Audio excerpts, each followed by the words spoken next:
तो संगत जी, वाहिगुरु जी का खालसा, वाहिगुरु जी की फतेह। आई होप कि आप सभी लोग अच्छे होंगे एंड आपने हमारी पुरानी वीडियोस ज़रूर देखी होंगी। अगर आप इस वीडियो पर आए हो, इसमें ट्रांसलेशन होगा पौड़ी नंबर 4 का, जपजी साहिब की। बट यदि आपने अभी तक हमारी 3 वीडियो पिछली नहीं देखी है तो उनको ज़रूर देखो। और अगर आप पहली बार चैनल पर आए हैं तो इस चैनल पर ट्रांसलेशन आती है जपजी साहिब की। हम ट्रांसलेशन गुरु की कृपा से गुरु करवाता है, तो हम उसको समझते हैं, फिर आपके सामने वीडियो को पेश करते हैं, राइट। तो आपको बड़ा ध्यान रखना है कि आप अगर ऑर्डर में चलोगे, जैसे पहले पौड़ी 1, पौड़ी 2, पौड़ी 3 की ट्रांसलेशन अगर आप देखोगे तो ज़्यादा फायदा होगा। आज हम स्टार्ट करेंगे पौड़ी नंबर 4 की ट्रांसलेशन। तो पौड़ी नंबर 4 को सबसे पहले पढ़ लेते हैं कि उसमें क्या लिखा है, फिर उसको ट्रांसलेट करें। पौड़ी नंबर 4 है, साचा साहिब साच नाये भाग्या भव अपार, आंखें मंगे दे दे दात करे दातार, फिर के रखिए जिद्द से दरबार, मुँहों के बोलन बोलिए जिसमें धरे प्यार, अमृत वेला सचनाओ बढ़ियाए विचार, कर्मी आवे कपड़ा नदरी मुख द्वार, नानक एवे जानिए सब आपे सचियार। तो यहाँ पर हमारी जो बॉडी है एंड हो जाती है पौड़ी नंबर 4। इसको ट्रांसलेट करते हैं। संगत जी, अगर दास से कहीं भी गलती हो जाती है तो प्लीज़ क्षमा कर देना, हाथ जोड़ के विनती है आपसे। अगर किसी भी ट्रांसलेशन में आपको लगता है कि हाँ यहाँ पर ये होना चाहिए तो आप हमें कमेंट सेक्शन में ज़रूर बताना, we will improve further, right. तो हमारे पास एक जो पौड़ी है नंबर 4, उसमें पहली लाइन है, साचा साहिब साच नाए भाग्या भाव अपार। इसका मीनिंग क्या है? गुरु फरमान फरमा रहे हैं, अकाल पुरख परमात्मा ने क्या लिखा है हमारे लिए, आप समझ लो। साचा साहिब साच नाए, साचा मतलब सच, साहिब किसके लिए लिया गया है? परमात्मा के लिए लिया गया है। और साच नाए, इसका मतलब यह है कि जो साहिब है, जो परमात्मा अकाल पुरख है, वो सच है। हम पहले भी पिछली पौड़ियों में इसे पढ़ चुके हैं। साचा साहिब साच नाए, साच नाए मतलब उसका नाम भी सच्चा है। और यहाँ पर एक अगर डीपली इसकी बात करें तो नाय का मतलब नाम ही नहीं, उसकी जो चीज़ें बनाई हुई हैं, जो प्रकृति है, जो सब कुछ है जो उसने बनाया है, वो भी सच्चा है। साचा साहिब साचना है, भाग्या भाव अपार। भाग्या का जो मीनिंग आया है वो उसकी बोली को लेकर आया है। भाग्या भाव अपार, भाव का मतलब प्यार और अपार का मतलब इतना प्यार जिसका मतलब कोई अंत ना हो, अपार जिसमें सारा जगत समाया हुआ है। तो इसकी जो मीनिंग है इस लाइन का, साचा साहिब साचना है भाग्या भाव अपार, वो साहिब सच्चा है, उसका नाम सच्चा है और उसकी जो बोली है वो सच्ची है, उसका जो प्यार है वो सच्चा है। और मेरे भाई इतना प्यार है कि उसको सारा जगत उसमें समा रहा है। तो ये प्रभु के लिए बोली है लाइन, ये अकाल पुरख के लिए लाइन आई है। अब दूसरी लाइन आती है इंसान के लिए, जीव के लिए। वो लाइन आती है, आंखें मंगे देह दे दात करे दातार। मतलब पहली लाइन तो परमात्मा के लिए है कि भाई परमात्मा का प्यार अपार है, परमात्मा हमसे प्यार करता है और हमारे लिए सब कुछ देता है। अब दूसरी लाइन ये है कि आंखें मंगे दे दे दात करे दातार। इंसान जो है वो ऐसा है जो मांगता ही रहता है कि मुझे देता रहे, मुझे देता रहे, मुझे देता रहे। और वो कभी भी हम मतलब इसका जो अंदर अगर डीपली मीनिंग देखें, दातार हमें देता रहता है। आंखें मंगे दे दे, इंसान मांगता रहता है, दात करे दातार, दाता देता रहता है। बट हम कभी भी इन सांसारिक चीज़ों को छोड़कर, मोस्टली चाहे मैं हूँ या कोई भी है, हम केवल सांसारिक चीज़ ही डेली मांगते हैं, उसको नहीं मांगते। मतलब परमात्मा को नहीं मांगते कि परमात्मा तू ही मेरे को मिल जा कैसे भी करके। तो इसमें ये लिखा गया है कि परमात्मा तो सबसे प्यार करते हैं, मतलब चाहे जो परमात्मा को मानता है उससे भी प्यार करता है, जो नहीं मानता उससे भी प्यार करता है। बट जो इंसान है केवल सांसारिक चीज़ों में फंसा हुआ है, वो जब मांगता है तो केवल मांगता ही मांगता रहता है।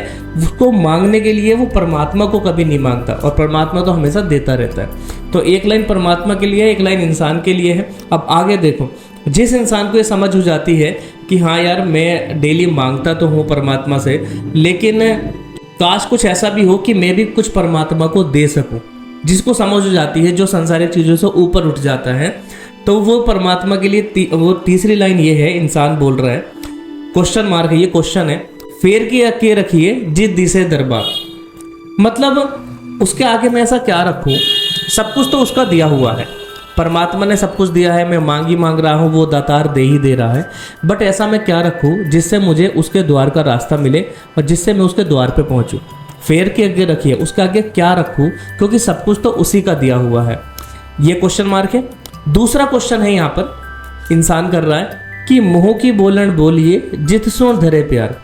यार मैं मुंह से ऐसा क्या बोलूं, ऐसे क्या अरदास करूं जिसको सुनकर उसका प्यार मेरे पर आए। अब हमने पहली लाइन में परमात्मा के लिए बोला है कि भाई प्यार, परमात्मा का प्यार तो अपार है, लेकिन इंसान फिर भी ये सोच रहा है, जिससे समझ हो जाती है कि संसारिक चीज़ों से ऊपर हो जाता है, कि 2 क्वेश्चन फेर के आगे रखिए जिद्दी से दरबार, उसके आगे मैं ऐसा क्या रखूँ जिससे मुझे उसके दरबार का रास्ता मिल जाए। मुंह की बोलन बोलिए जिससे धरे प्यार, मतलब मुंह से ऐसा क्या बोलूँ, ऐसी क्या अरदास करो जिसे सुनकर वो मुझसे प्यार करने लगे। अब ये इन 2 क्वेश्चन का आंसर परमात्मा ने अगली लाइन में दिया काल पुरख ने कि अमृत वेला सचनाओ वडियाई विचार। अमृत वेला सचनाओ मतलब अगर आपको कुछ देना ही है, उसके सामने कुछ रखना ही है, तो उसके लिए वो समा रखो अमृत वेले का। मतलब सबके लिए समा निकालना जरूरी है, ऐसे परमात्मा के लिए समय निकालना जरूरी है। अमृत वेला, अगर आप हमने अमृत वेला जो सुबह का टाइम होता है, अगर हम अमृत वेला उठकर उसका नाम जपे, अमृत वेला सचनाओ वडियाई विचार, उसकी वडियाइयों को विचार करें, तो परमात्मा कह रहा है तो शायद आप उसके आगे, उसके दरबार तक पहुंच सकते हो। मतलब पहले क्वेश्चन जो था उसका आंसर यहाँ दे दिया, अमृत वेला सचनाओ वडियाई विचार, कि उसके सामने अपना समा कड़के रखो आप, वो भी सुबह का समा। अमृत वेला सचनाओ वडियाई विचार, उसके विचारों को, उसकी वडियाइयों को अध्ययन करो गहन, और नित्यनेम करो, पाठ करो, जाप करो। अभी तो यार मैं भी अमृत वेला नहीं करता, परमात्मा की जल्दी कृपा होगी और मैं भी अमृत वेला करना स्टार्ट करूंगा। तो हमें सबको ही अमृत वेला करना चाहिए। तो हम सभी आज के टाइम में सबको समझ है कि हाँ भाई अमृत वेला करना जरूरी है, हम उसको समय देना जरूरी है। बट दास से जितना समय निकलता है पूरे दिन में, वो परमात्मा की कृपा से परमात्मा मुझे उस समय को देने के लायक बनाता है, राइट। नहीं तो मैं अपनी पर्सनल लाइफ के बारे में आपको बताया। कर्मी आवे कपड़ा नदरी मोख द्वार। अब देखो ये दोनों लाइन इंटरलिंक हैं, दोनों आंसर इंटरलिंक हैं कि अमृत वेला उठकर जब आप उसकी वडियाई विचार करोगे तो आपके ऊपर एक ऐसी कृपा होगी जिससे आपको एक ऐसा कपड़ा मिलेगा। एक होता है तन ढकने का कपड़ा और एक होता है मन ढकने का कपड़ा। मन ढकने का कपड़ा मतलब एक ऐसे गुणों का कपड़ा मिलेगा, कर्मी आवे कपड़ा नदरी, मतलब आप कर्म करोगे, उस कर्म के अकॉर्डिंग आपको कपड़ा मिलेगा, उसकी नदर मिलेगी, उसकी नज़र मतलब उसकी ब्लेसिंग्स मिलेंगी। मोक्ष द्वार, तो आपको मोक्ष के द्वार पे ले जाएगा।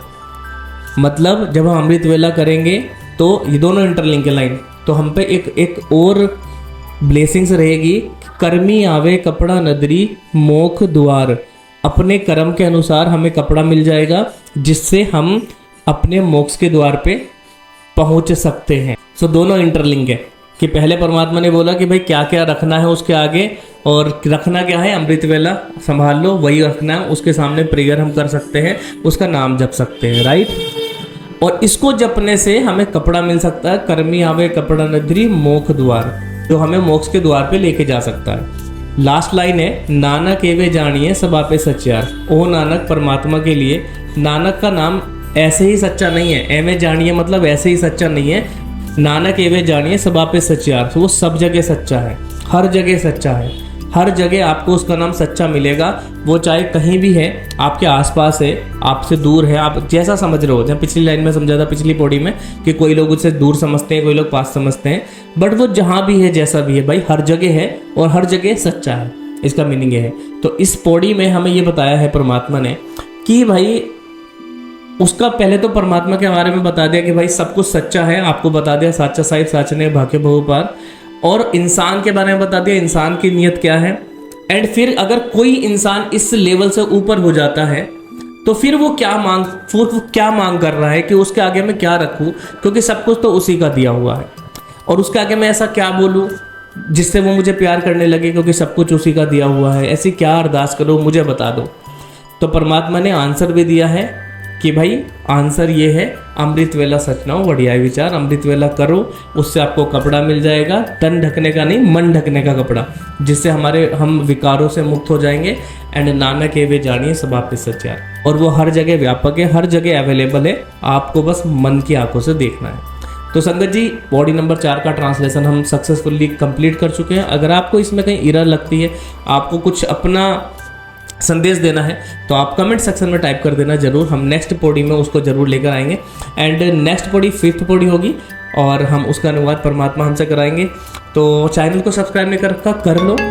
वीडियो को लाइक नहीं कर रखा, कर लो। अपने फ्रेंड में, अपने रिश्तेदारों को, अपने दोस्तों को शेयर कर दो वीडियो को, और सब्सक्राइब करके रखो, नोटिफिकेशन ऑन करके रखो। वाहिगुरु जी का खालसा, वाहिगुरु जी की फतेह।